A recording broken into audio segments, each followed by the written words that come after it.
আমরা প্রথমেই জেনে নেব বেভারেজ সম্পর্কে।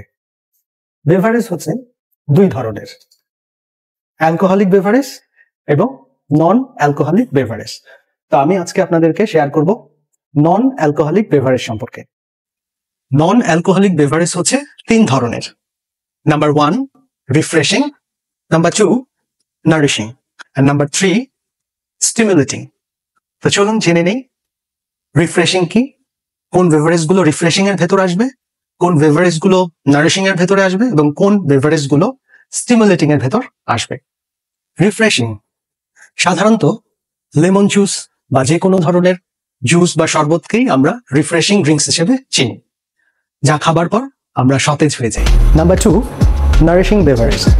সাধারণত নারিশিং বেভারেজগুলো আমাদেরকে পুষ্টি দিয়ে থাকে।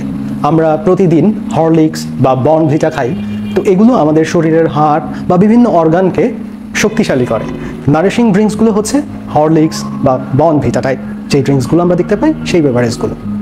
Number 3 stimulating. এই স্টিমুলেটিং বেভারেজগুলো হচ্ছে যেগুলো আমাদেরকে খুব দ্রুত চাঙ্গা করে তোলে।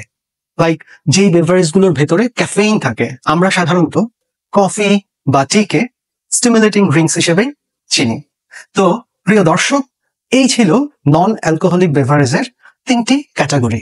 নাম্বার 1 রিফ্রেশিং, নাম্বার 2 নারিশিং, আর নাম্বার 3 স্টিমুলেটিং।